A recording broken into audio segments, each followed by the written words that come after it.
Buenas tardes. Les doy la bienvenida a la Biblioteca Nacional. Mi nombre es Alberto Mangel. Esta tarde estamos reunidos para hablar del libro de Uki Goñi, El Infiltrado. ¿Quiere un ejemplar del libro ahora? Sí, no importa. ¿Alguien puede traer un ejemplar del libro, por favor? Gracias, Natalia. Bueno, los invitados de Uki Goñi son Nora Cortiña y Jason McNamara, que van a acompañar el comentario del libro. Vamos a ver también una parte de un documental que hizo Jason.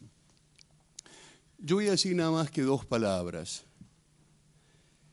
Me enorgullece muchísimo que Uki Goñi haya aceptado presentar su libro aquí en la Biblioteca Nacional.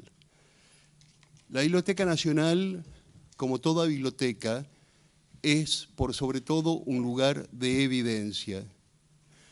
Hay otros lugares de debate intelectual, de comentario, de opinión.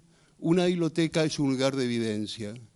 Una biblioteca acumula la memoria de una sociedad y la devuelve a la sociedad para que esa sociedad recuerde, no olvide y trate de hacer un mundo mejor.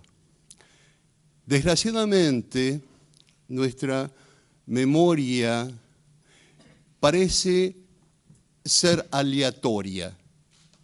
Necesitamos recordar periódicamente que 2 y 2 son 4, que las mujeres tienen los mismos derechos que los hombres y que ciertas acciones asesinas no pueden ni deben perdonarse. Todo país tiene momentos difíciles, momentos sangrientos, y el nuestro tiene que tratar de aprender a partir de ese horror que el país sufrió. Uki Goñi es un historiador de primera línea, un investigador, un periodista.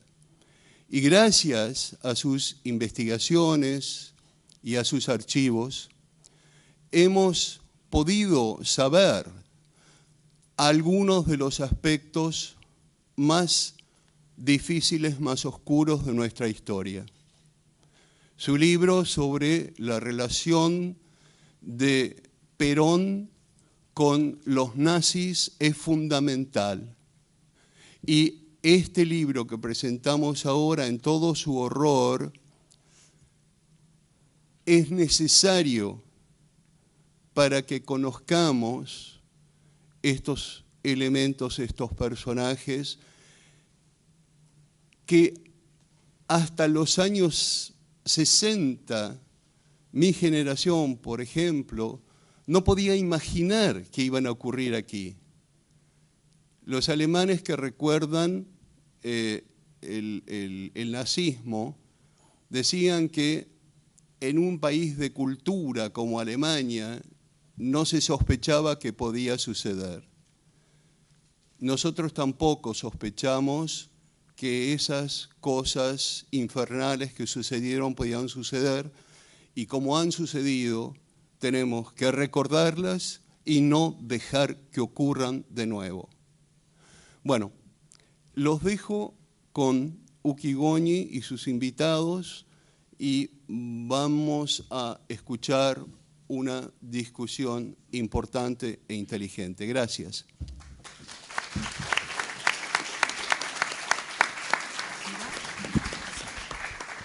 Bueno, quiero agradecer especialmente a Alberto Mangel que me ha ofrecido presentar este libro acá, lo cual para mí es una gran alegría.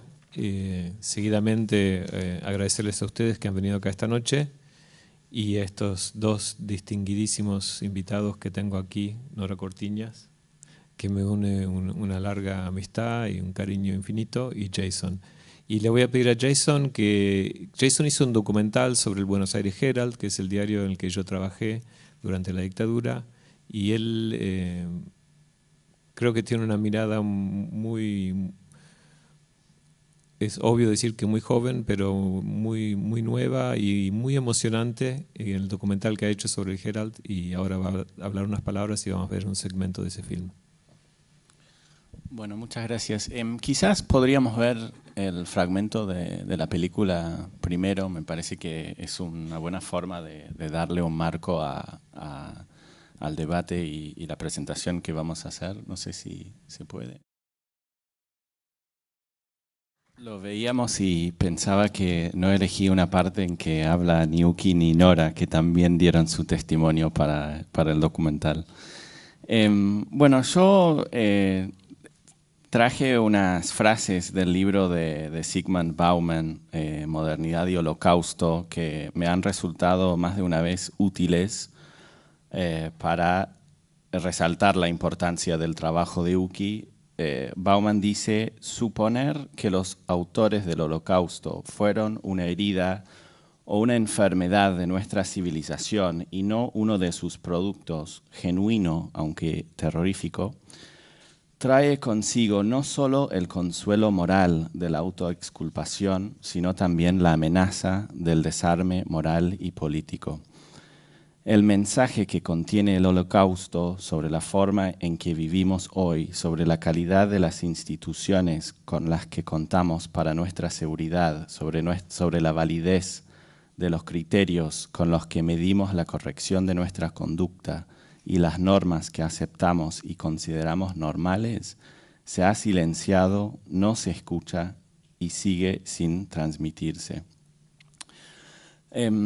El subtítulo del libro de Uki es, infiltrado, el que estamos presentando hoy, es Astiz, las madres y el Herald. Y yo pensaba cuando preparaba esto, cuánto nos pueden revelar estas tres figuras de la Argentina de hoy y de la Argentina pasada.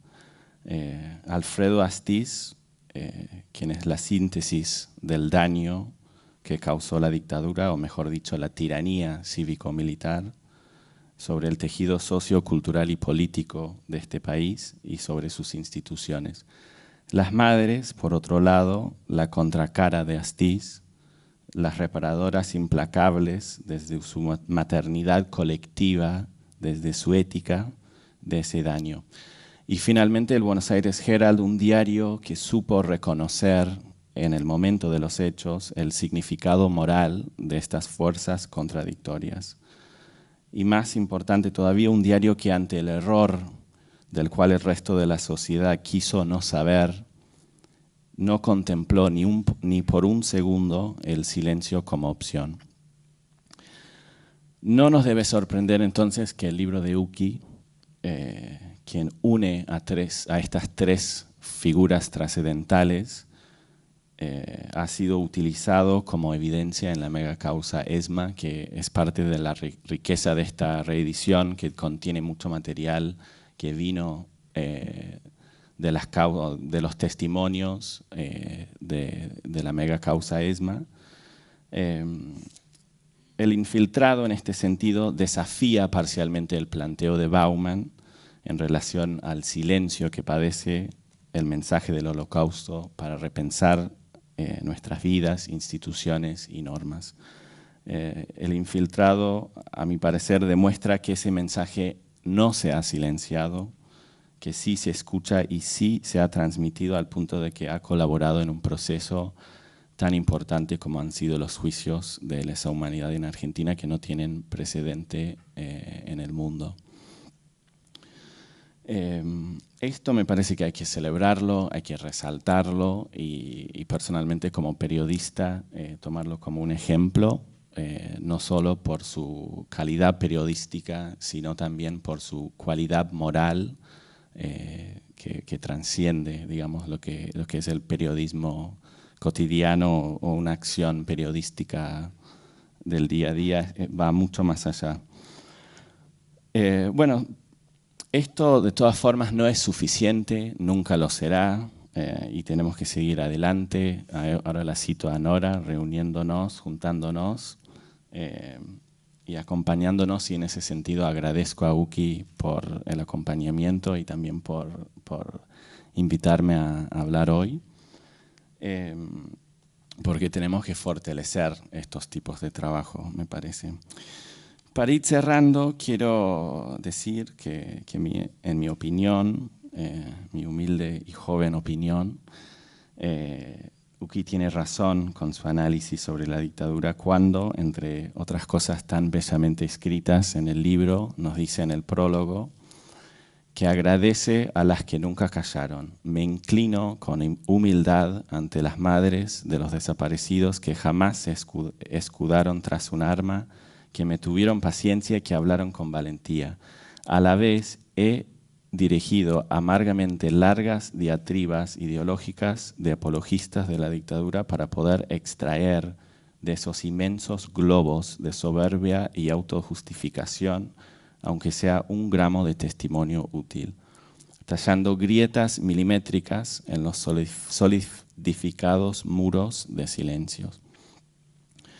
Las madres a quienes Uki se refiere perdieron a sus hijos y hijas, a quienes no debemos olvidar nunca, pero lo que los militares siempre querían ganar, y esto lo explica Uki muy bien en el prólogo, es la batalla cultural.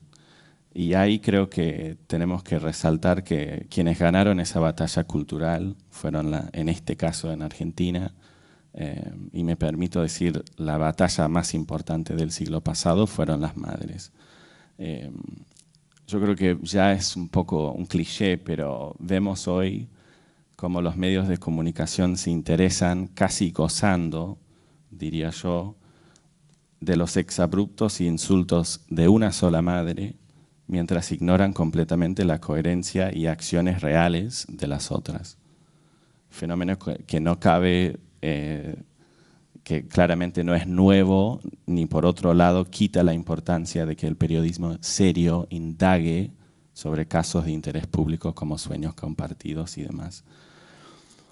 En este marco es que vemos que las madres siguen pagando sus costos por haber ganado la batalla cultural, y como bien dijo Uki hace unos días, hay una gran envidia de los políticos porque ven que las madres y las abuelas son el símbolo más importante del país.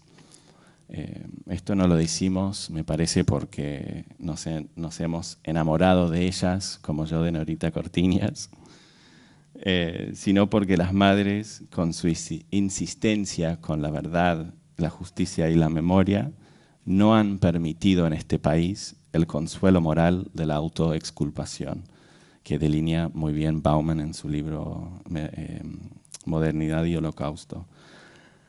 Por otro lado, para citarlo nuevamente, no solo eso, las madres han sido la protección contra la amenaza del desarme moral y político de este país, cuyo síntesis Astiz, el producto de esta civilización y no una herida, una enfermedad de ella, hoy está preso.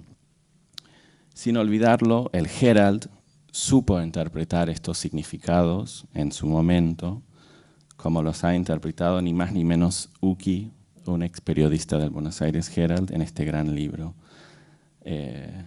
Y para citar otra madre, Vera Harach, me parece que si hay una frase que puede resumir el mensaje de este libro es nunca más el silencio. Felicitaciones, Uki, y muchas gracias.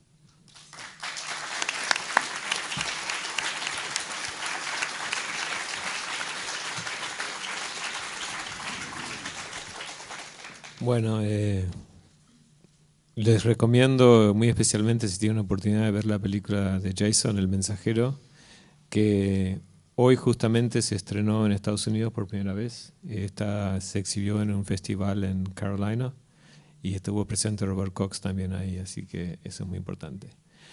Nora Cortiñas fue una de las más grandes ayudas que yo tuve cuando estuve haciendo la investigación de este libro hace 22 años. Cuando yo fui a preguntarle a las madres quién era este muchacho Gustavo Niño que se había infiltrado entre ellas Y la verdad que la ayuda de Nora fue no solo con su testimonio, sino ayudándome, presentándome a otras madres. La verdad que es una figura central en el libro y una figura central en mi vida por el apoyo que me ha dado en mi trabajo. Así que le voy a invitar a Nora que hable un poquito. Bueno, gracias. Bueno, buenas tardes a todas y todos. Y bueno, agradezco a Uki que me haya invitado a participar de esta presentación. No hubo mejor momento ahora que reeditar este libro en este momento tan especial, donde este libro muestra quién era Astiz, quién es, está preso pero está vivo. Y en estos días el presidente de la República, en un despropósito total, tiene una lista para liberar genocidas entre los que está Astiz. Y los mayores genocidas están en esa lista. Es un gran despropósito y es una ofensa al pueblo total. Por eso yo les recomiendo que lo lean el libro. Lo tendrían que leer varios funcionarios del gobierno que desconocen o hacen como que desconocen lo que pasó en la Argentina en los años de la dictadura cívico-militar, eclesiástica y económica. Sería bueno que lo leyeran para no ofender al pueblo que hace 40 años, 42, que estamos luchando para que en la Argentina no haya impunidad de crímenes horrendos que se cometieron. Crímenes horrendos que habría que volver a describirlos: tortura, desaparición de personas. La desaparición de personas es el crimen de crímenes.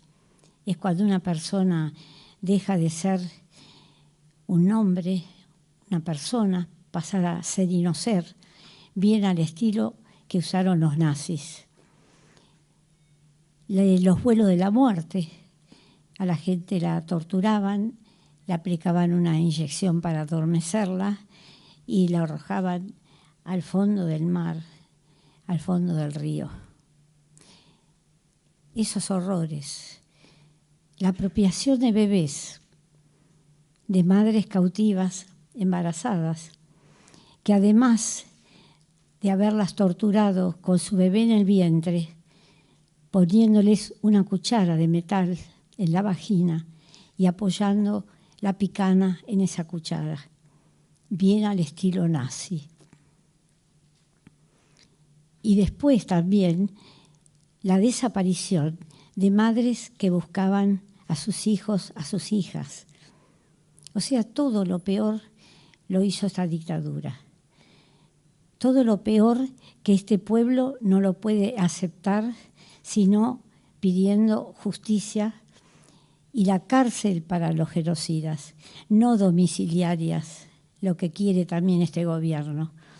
Se desvía del camino este gobierno, del camino de la ética, después de haber vivido el horror como vivimos.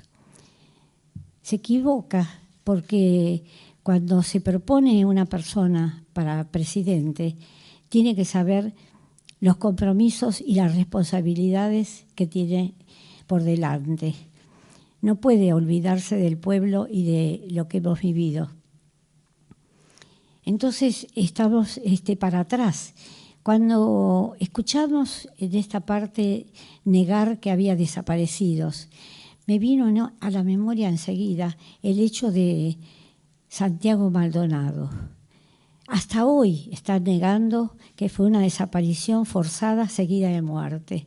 Siguen diciendo que no, que se murió ahogado en un río, en una profundidad, así, que estuvo 80 días ahí.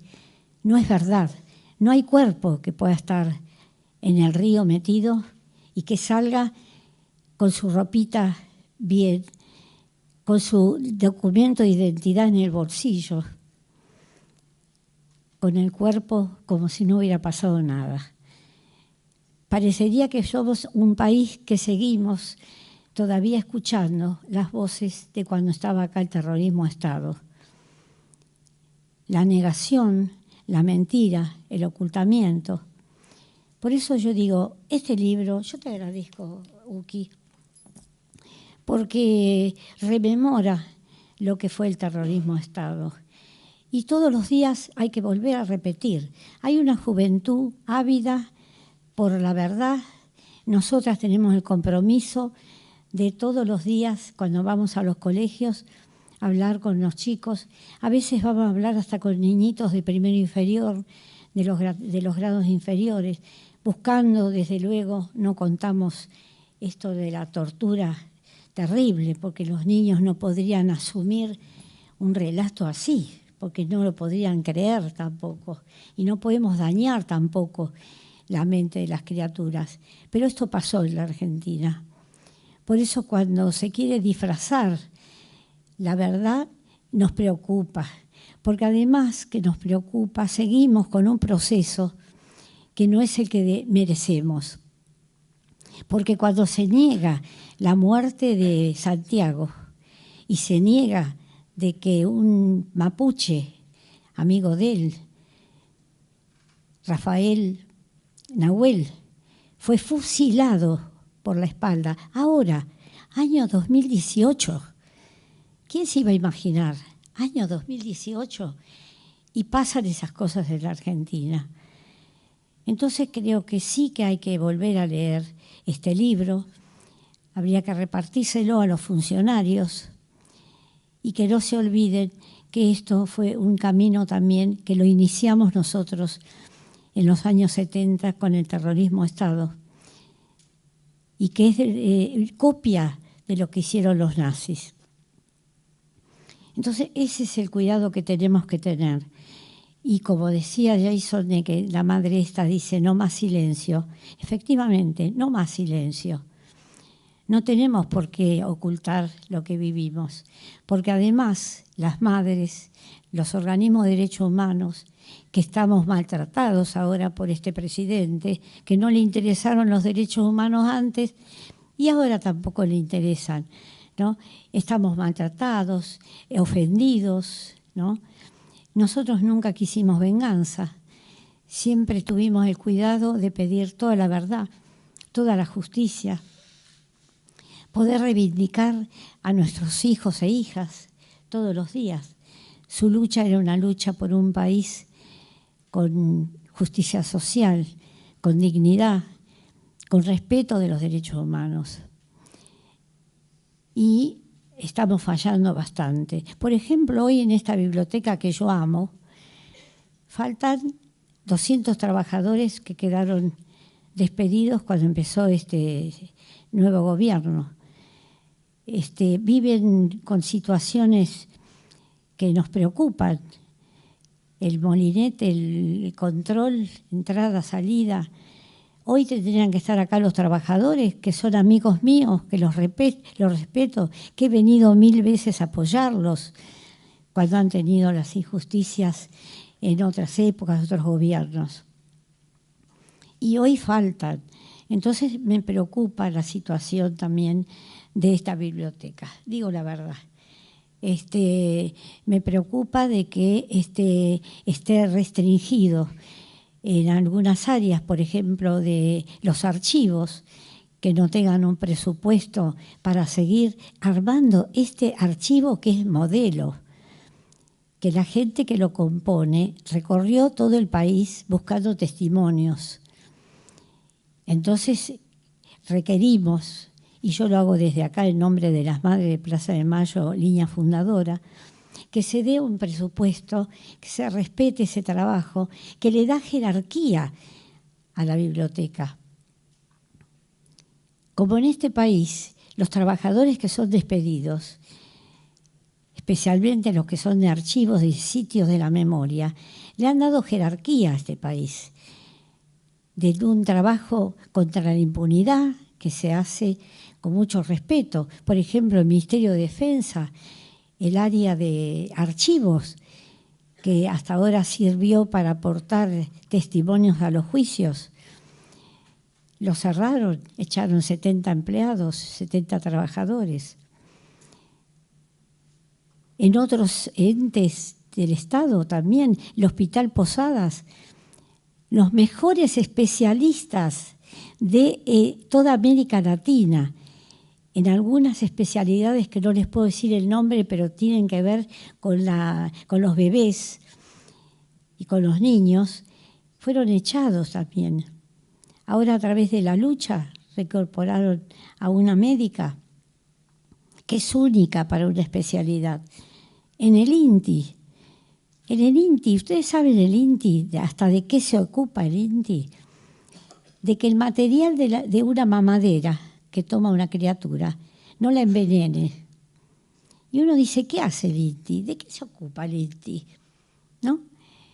Y controla para que los instrumentos de la vida cotidiana, los artículos que se usan, no nos envenenen.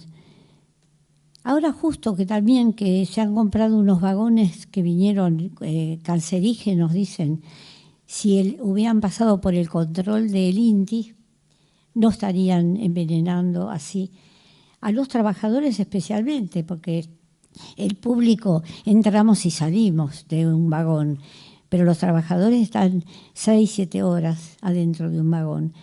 Bueno, todo eso que está pasando nos tiene muy preocupadas a las madres.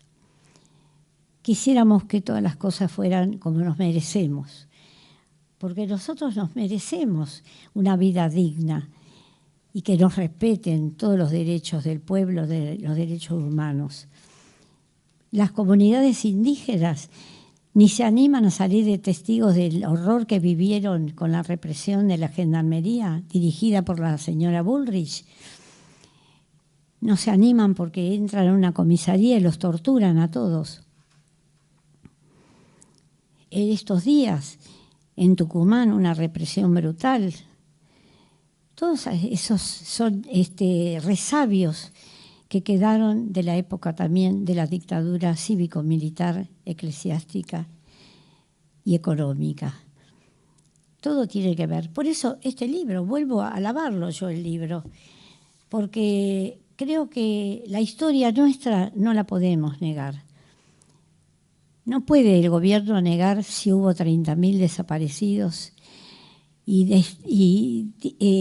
desfigurar una cifra, una historia. Acá no hubo la teoría de los 2 demonios, para nada. Acá hubo un ejército de ocupación que entró y que violó todos los derechos humanos absolutamente. No nos olvidemos de eso.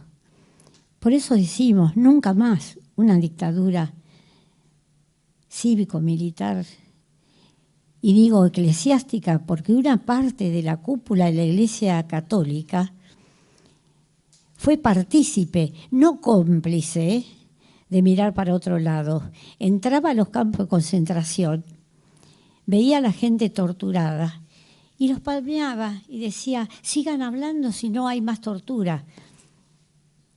Y después era el puente para entregar a los bebés apropiados de sus madres embarazadas y cautivas a familias de militares, de policías, de empresarios.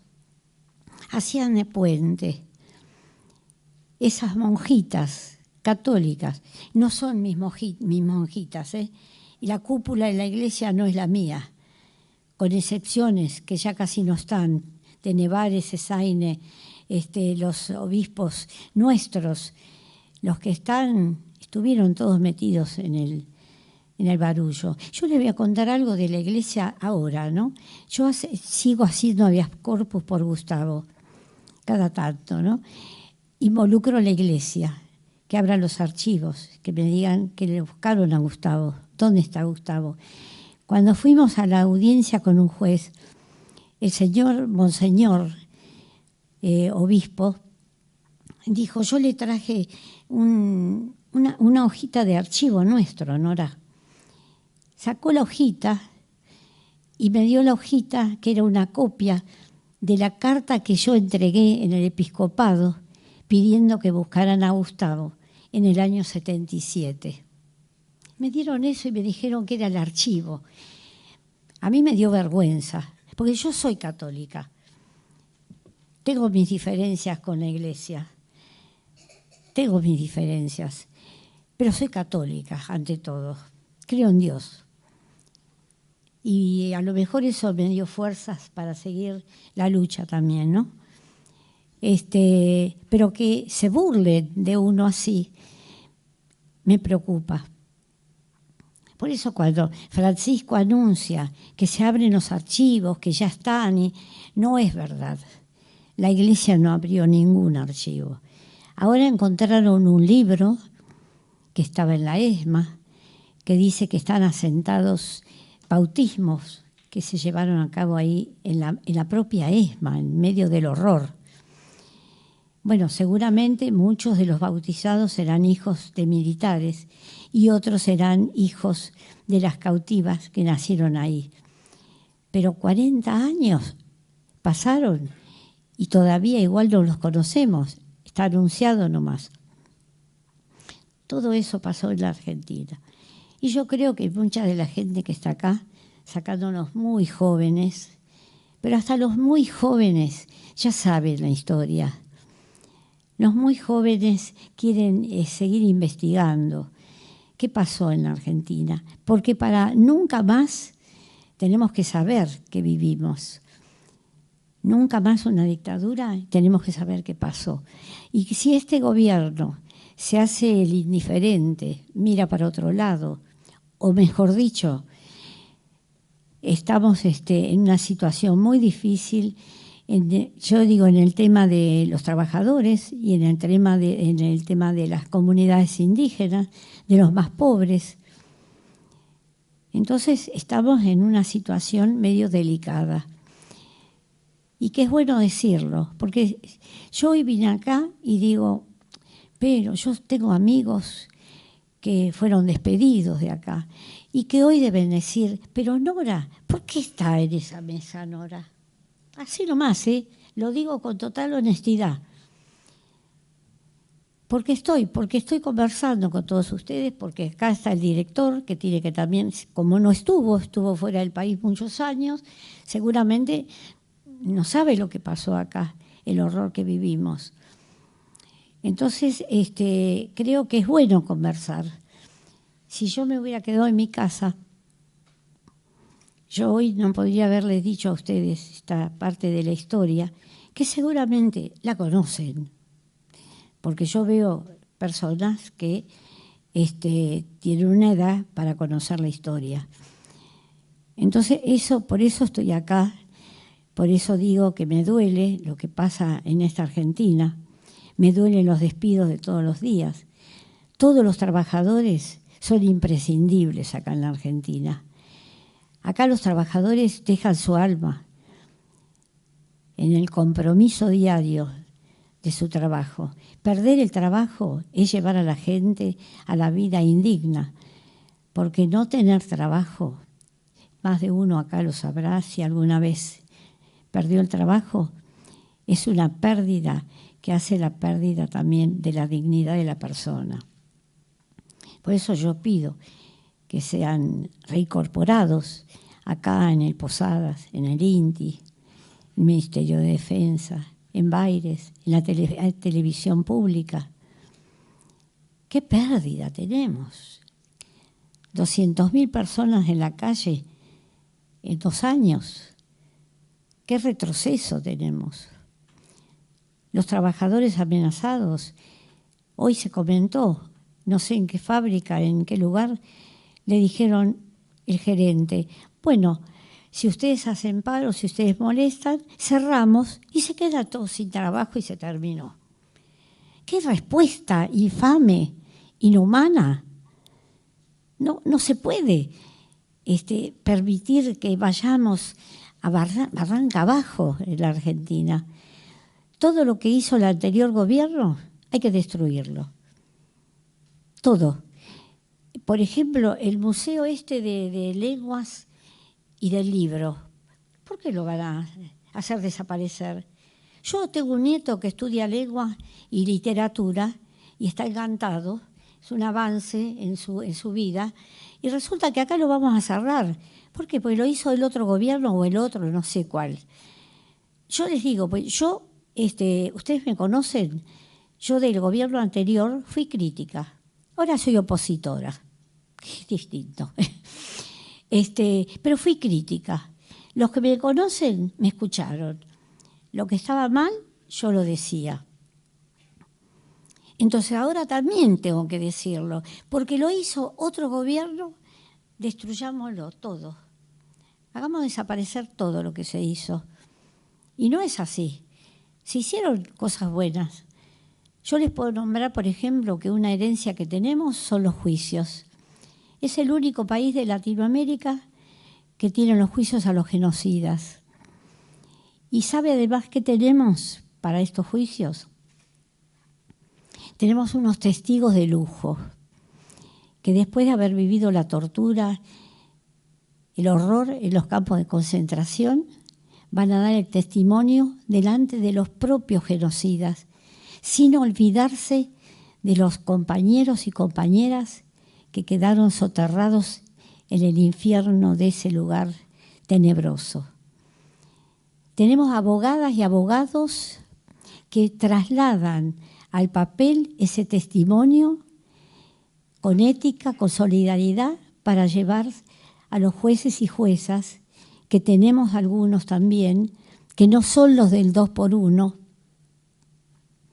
Tenemos abogados y abogadas así de solidarios, y tenemos fiscalas y fiscales que quieren hacer justicia. Entonces tenemos una riqueza. Ahora estos días, y les lo digo porque me dejó impresionada, leo primero hoy un artículo de La Nación, que no lo pude leer, pero me dijeron espantoso. Bueno, no se puede esperar otra cosa. Pero además, leo el otro día así, rápidamente, que van a empezar para acelerar los juicios, juicios transitorios. ¿Saben qué quiere decir eso? Que quieren imponer la justicia transicional. ¿Ustedes saben qué es la justicia transicional? No, seguro que muchos no lo saben. Fracasó en África, fracasó en Colombia, en muchos países que la imponen, pero fracasa.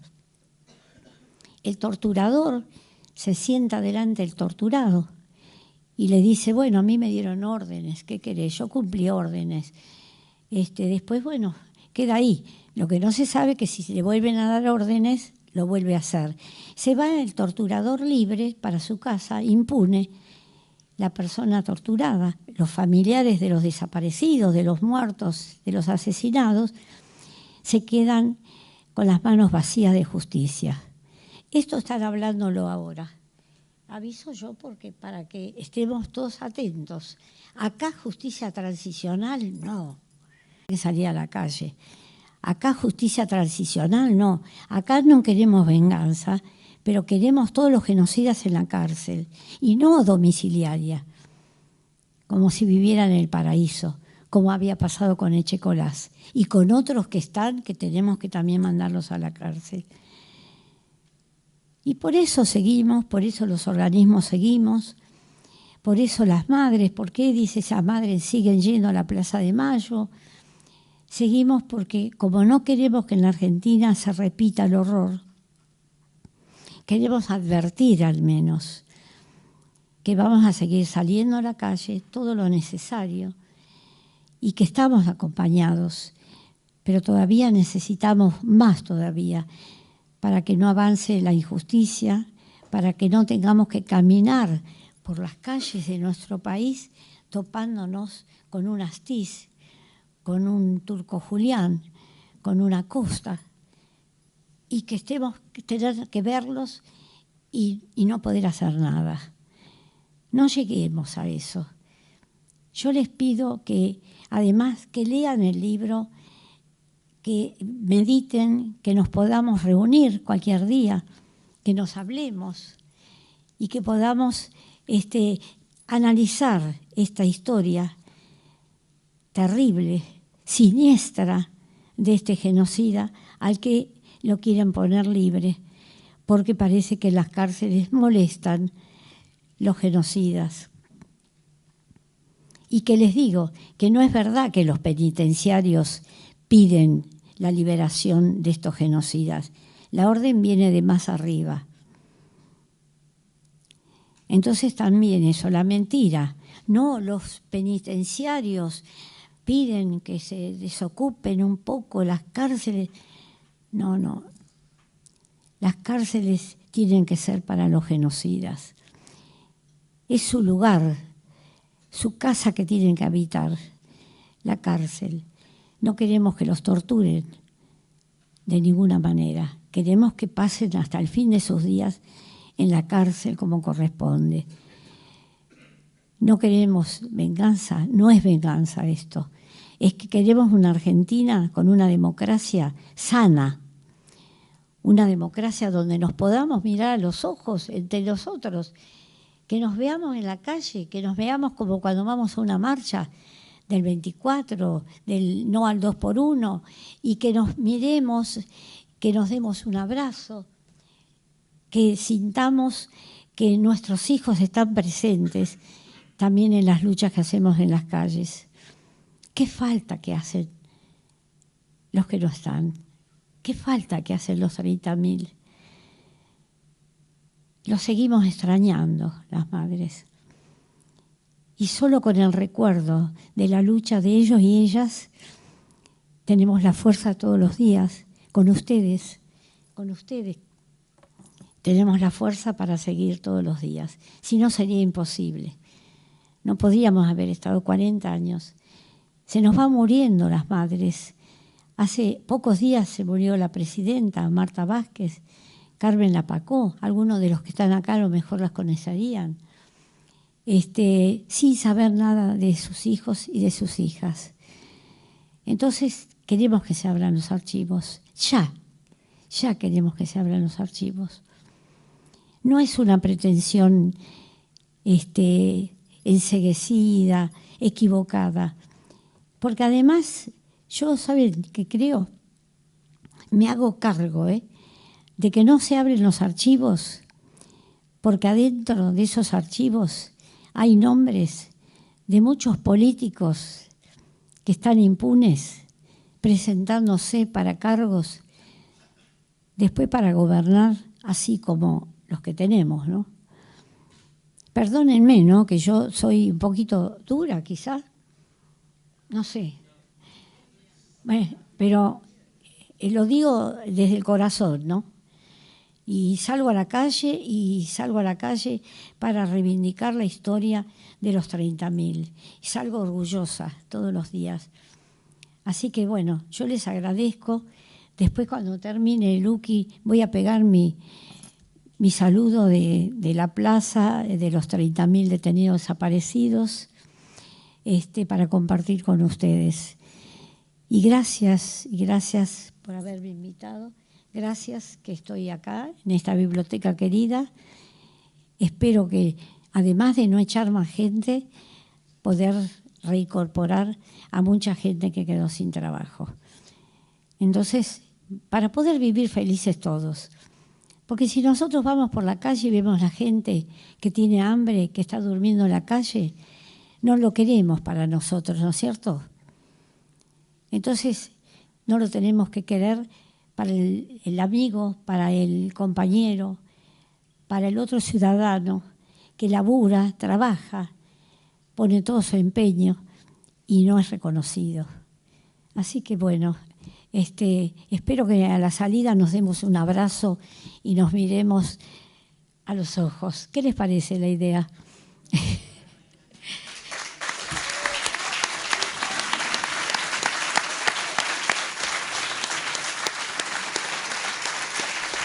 No te hice quedar mal, ¿no? No.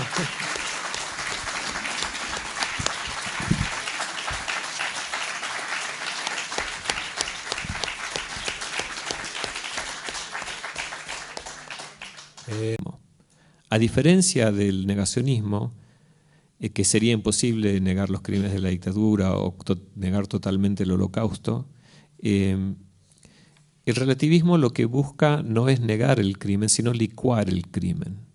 Hoy en día se pretende instalar una verdad líquida respecto de la dictadura. Se relativiza con frases tales como los guerrilleros también mataron gente o los desaparecidos no son tantos. En el caso del Holocausto está muy estudiado el tema del negacionismo. En la Argentina desafortunadamente no, inclusive hay poco trabajo académico serio sobre la dictadura misma. Entonces cuando sale un funcionario a cuestionar el número de desaparecidos, no hay una biblioteca académica que uno puede poner frente a esa persona para contrarrestar sus dichos. Sería impensable que salga alguien del gobierno alemán a cuestionar que porque no hay 6 millones de nombres de judíos muertos en el Holocausto, que por eso no hay 6 millones de muertos en el Holocausto. Y no sé si ustedes saben, pero el listado completo de 6 millones no existe. En Yad Vashem, que es la institución israelí que se ha dedicado a juntar nombres, como mucho habrá 3 millones, 3 millones y medio de nombres. Y muchos de esos nombres, como en el caso de la CONADEP, están repetidos, o alguno aparece que figura como desaparecido, pero en verdad sobrevivió al Holocausto.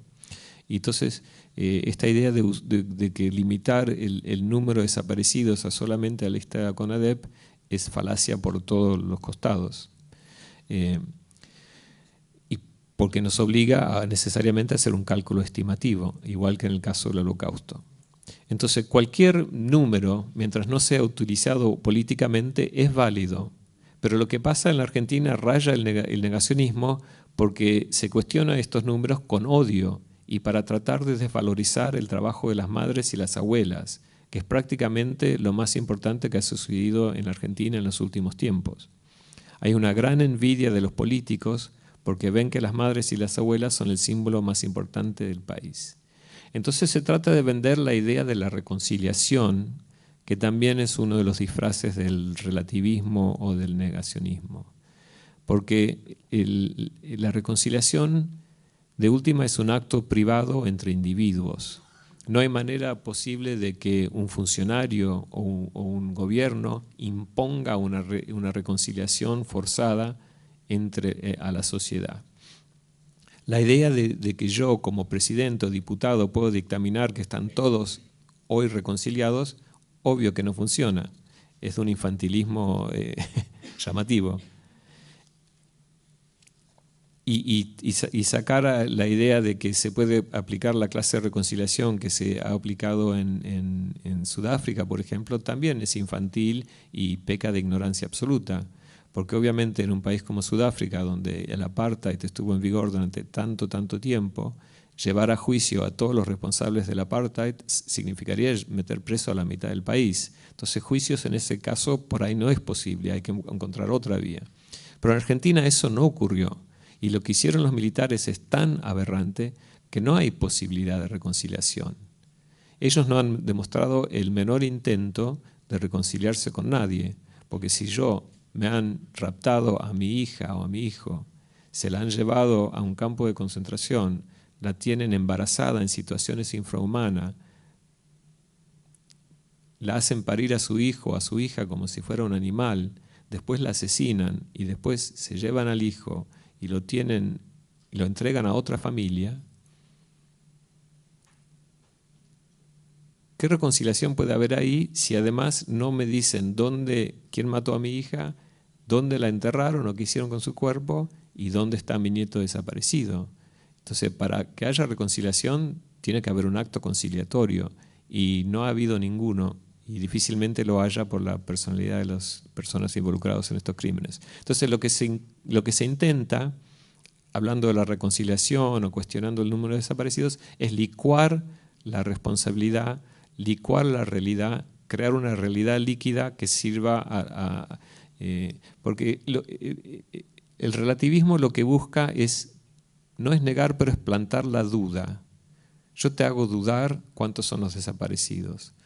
Si yo hablo de que podemos largar a Steve porque tiene un cáncer, también me puede entrar la idea, bueno, entonces no es tan grave lo que hizo. Entonces la idea es plantar la duda siempre.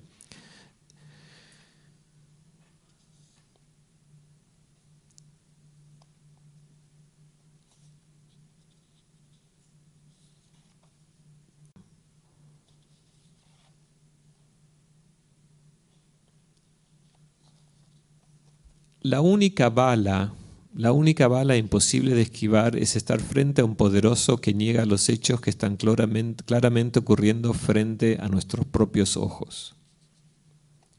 Los políticos y los funcionarios públicos operan a través de similares golpes de efecto. No nos ofrecen hechos, nos ofrecen spin, lo que llaman en inglés spin, que es efectivismo. Ese efectivismo no es falsedad, sino que es indiferencia a la verdad. Entonces yo te digo, cuestiono el número de desaparecidos, no es que te quiero vender otro número menor, sino que es hacer que sea diferente si esta es la verdad pueden ser 9.000, pueden ser 30.000. Lo que buscan estos funcionarios es atraparnos en la mentira, no para engañarnos, que es difícil, pero sí para confundirnos. Y es fácil confundirnos cuando no logramos identificar lo que se nos está haciendo. Por eso yo, en mis entrevistas con estos hombres, siempre fui guiado en no entrar en discusiones ideológicas con ellos. Cada vez que he entrevistado a un nazi o he entrevistado a un represor, cuando se dejaban entrevistar en la década del 90, ellos siempre me querían llevar al terreno ideológico, hablar de los judíos o hablar de qué había hecho la guerrilla. Y eso yo siempre lo esquivé, porque las únicas preguntas que a mí me interesaban eran qué, cuándo, quién, cómo, dónde. Porque es la única manera de llegar a la verdad, ¿no?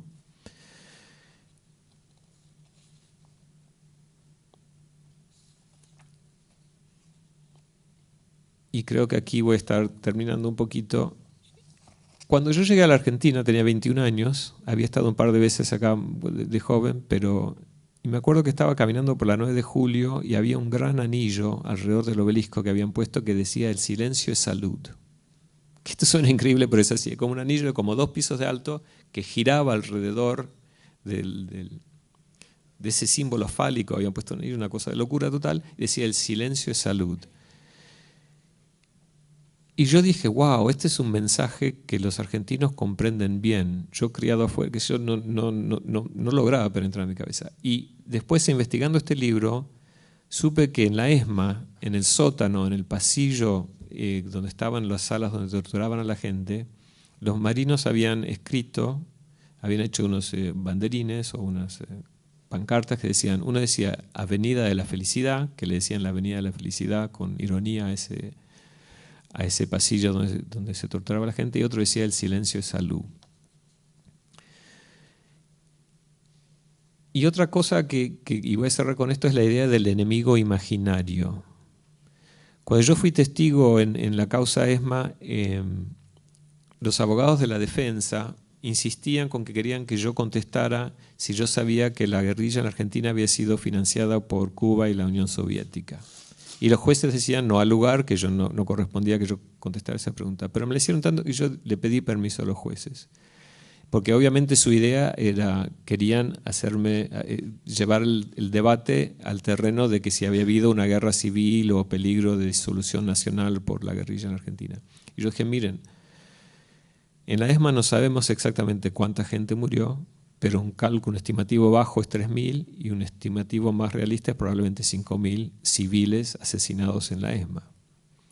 Yo conozco muy bien el caso de la ESMA. Oficiales de la ESMA muertos, hay uno solo, que es el teniente Mayol, que murió en un enfrentamiento en la esquina de Santa Fe y Oro en el año 76, y no se sabe si no murió por fuego propio de los marinos, en un error. Entonces yo dije, miles contra uno no es una guerra, nunca hubo peligro de disolución nacional en Argentina, que era lo que nos vendían. En el documental de Jason que rescató propaganda que pasaba por la televisión lectura, había como un mapa de que se desintegraba la Argentina, el peligro de la desintegración nacional. La guerrilla en la Argentina nunca ocupó ni una esquina de una manzana de pueblo de provincia por más de unas horas. Nunca hubo peligro de disolución nacional en Argentina. Entonces la dictadura justificaba el baño de sangre al que sometía al país proclamando la existencia de una amenaza de disolución nacional a manos de la guerrilla armada.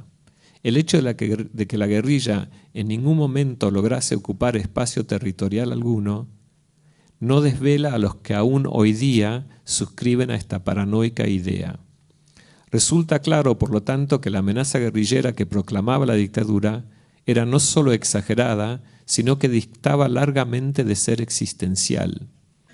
Si el objetivo realmente hubiera sido fusilar a los pocos guerrilleros responsables de acciones mortales, no se comprende el exterminio planificado de miles de personas que jamás participaron en hecho violento alguno. Como dejaron en claro los mismos militares después, al lamentarse que habían perdido la batalla cultural, su guerra no era territorial, sino que era por el control de las mentes de los jóvenes argentinos. Para los militares, la idea de la modernidad, del amor libre, del hipismo, del mayo del 68 en París, de lo que estaba pasando en Latinoamérica, era para ellos el anticristo, y lo decían, que venían a salvar la civilización occidental y cristiana, repetían continuamente lo de occidental y cristiana. Semejante guerra, por definición, incluía la aniquilación física de aquellas mentes consideradas por ellos irrecuperables, aunque no hubieran cometido crimen alguno. Es comprensible la conmoción que sigue provocando en Argentina el debate público de los crímenes de la dictadura. El relativismo, que es la cara políticamente correcta del negacionismo, genera cada día más adeptos.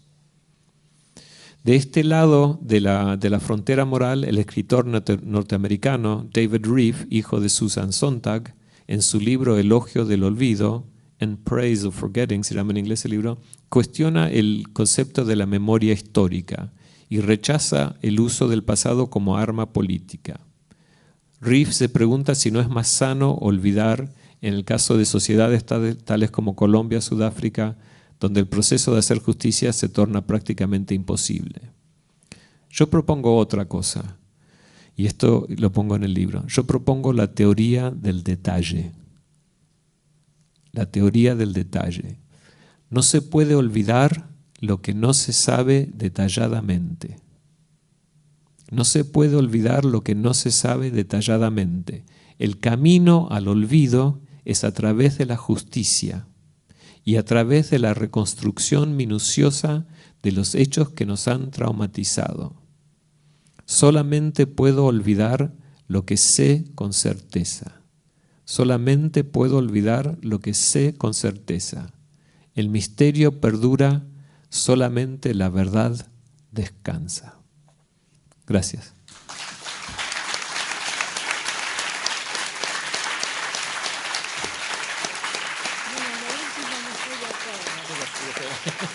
Sí.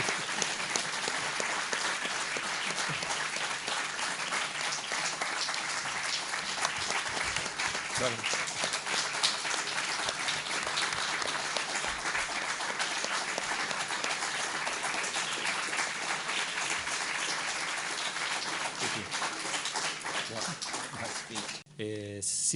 No sé si alguien tiene, creo que estamos muy sobre el borde, pero 2 o 3 preguntas podemos tomar si alguien quisiera hacer.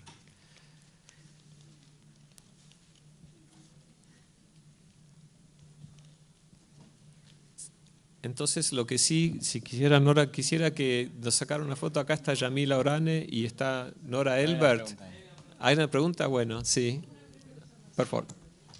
Una manera que tiene Está en ya. este momento, me llamo Cristina García Oliver, lo veo por televisión, por suerte, no mucho, es referirse a estos hechos horrorosos y al genocidio, digamos, como una tragedia. Quiero saber que a mí me parece que, yo pienso que no es así, una tragedia es algo que sucede involuntariamente de alguna manera. No sé si me explico lo que quiero decir. Creo que es una manera de banalizar y de relativizar también. ¿Yo usé la palabra tragedia? No, digo que el presidente la ha usado, bueno, no, por eso, digo que esto también, me parece es una cosa que a mí me interesa mucho, prestar atención a eso. Sí, en la Argentina y en todo el mundo el tema del relativismo es muy preocupante. Y quisiera, ya que estamos acá, no sé si el sábado que viene en la ESMA va a haber un... Ah, bueno, Alberto va a leer algo entonces. Hay una pregunta ahí también. Sí. Ah, bueno. Les digo que el sábado 21 de abril a las 17, a los 41 años de la primera ronda de las Madres de Plaza de Mayo, el Museo Sitio de Memoria de la ESMA organiza una visita abierta al público con muchos invitados especiales y varias personas van a hacer una performance sobre la base del libro de Ukigoñi. Así que el sábado 21 de abril a las 17. Quiero agradecerles mucho que hayan venido. Quiero agradecerle por sobre todo, Nora, la invitación al diálogo. Quiero proponerle que venga usted a la biblioteca a hablar con los empleados de la biblioteca, a conocer ciertos hechos y realidades de la biblioteca. Entre otros, el Museo del Libro no va a desaparecer. Al contrario, vamos a tener una exposición permanente de la historia del libro y vamos a tener algo que faltaba, el centro de las culturas de los pueblos originarios y, una cosa muy importante, el centro de lectura infantil. Todo esto va a estar en el museo y la invito a venir a conocer. Bueno, Nora, muchas gracias. Uki, muchas gracias. Jason, muchas gracias. Y esto es lo que la biblioteca debe ser, un lugar de evidencia. Muchas gracias a ustedes.